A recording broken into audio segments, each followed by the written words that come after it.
Hello folks, this is Core Drama coming to you live from Coyware Studios. So recently a couple of you players requested that I do a walkthrough video of the game, and I of course am willing to oblige because I don't have much to do tonight. So we're going to fire up the client here real quick. I do apologize for the resolution.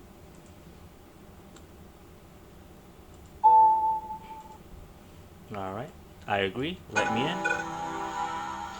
I will be of course using a developmental client, so I'll be doing a couple of things that you won't have access to in the player client, so I do apologize for that. Alright, and the first thing you'll notice is the absence of the banners. That's going to be explained in the storyline as it unfolds over the course of the weeks prior to launch. As many of you have noticed that a couple of them were already on the page. Also introducing a couple of new characters to the game. So the first place I'm going to visit is our neighbors and best friends, the Dreamers of Light.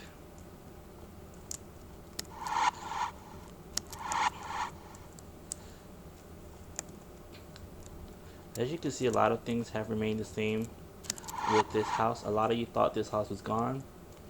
It's not.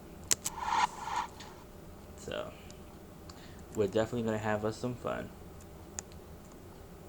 You gotta forgive me, I'm not used to navigating this part of the game too much. But here you go. We are now officially in the main entrance of the Dreamers of Light.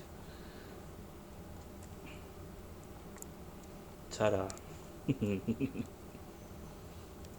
Alright. So for the sake of being brief and having a short video, or as short as it can be, we are gonna go on a teleporting spree.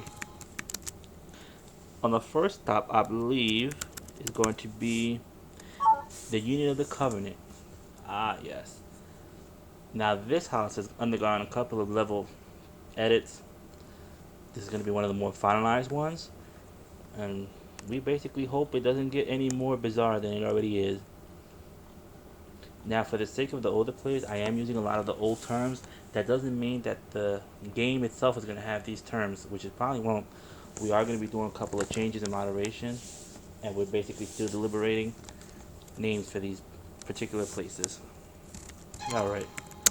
Next we're going to visit, I don't know why I keep bringing up this menu. Let's try that again. Next we're going to go visit Old Familiar House. And here we have House Challenger. Long live the squids. Basically this house has gone untouched. So it's pretty much just how the old players left it back in the Lyra days.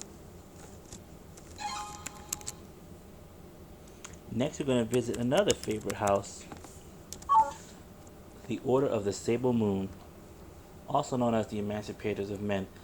Recently a lot of you have been discussing this house. It seems to be one of the more popular houses level-wise, given its unique structures and entrances and just overall layout.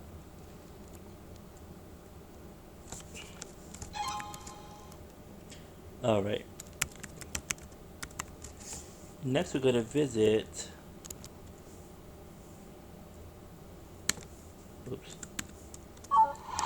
the Sect of the Prudent, also known as the Alliance of the Eclipse to you older player. Apparently they got themselves a landscaper and a gardener. Kudos, well played.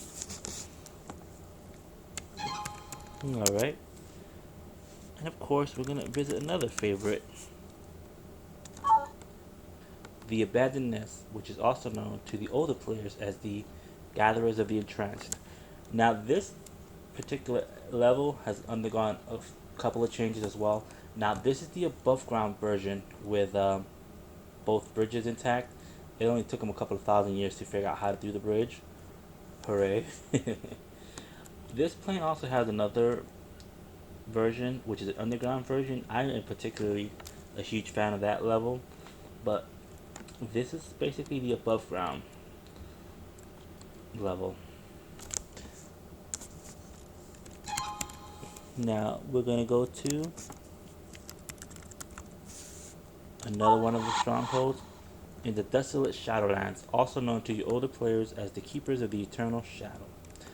This plane has basically gone untouched. So, it's pretty much the same. I don't know if we did the POR one yet, but just because I have that bad of a memory, we're going to do it again. If we ever did it in the first place.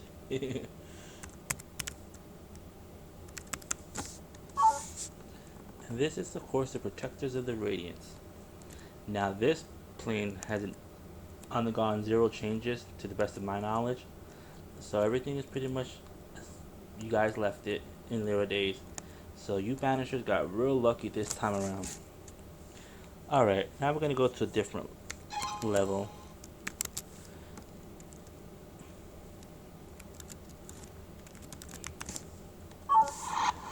This, of course, is the Palisades, and this is basically an underground prison.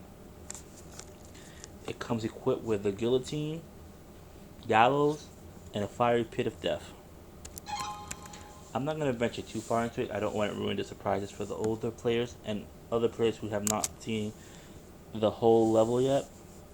But I will go one step further into one of the cells. It is a fully functioning cell. There is no escape unless you wake, and your cellmate is, of course, an Igonite. Have fun.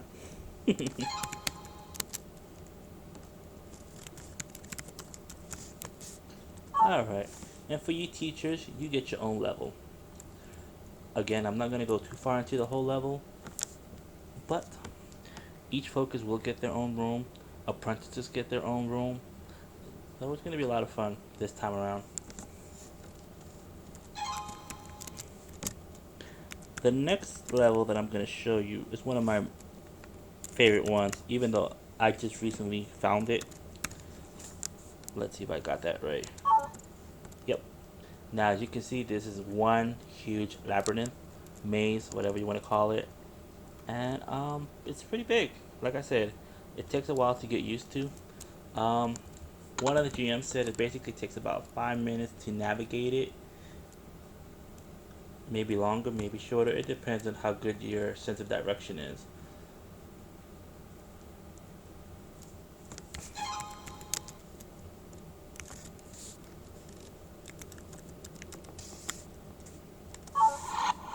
And lastly, we do have some kind of pyramid temple with waterfalls coming down. I'm going back here to give you a whole big scale of it, but due to its massive size, I can't get quite the whole thing on it, but I'm going to try anyway. Oops. So there you go. Alright, ladies and gentlemen, that concludes the tour this time around. Hopefully I'll do a couple of more as we do more updates, and introduce you to a couple of more of the other members of the Koi team. But it has been my pleasure. Until next time.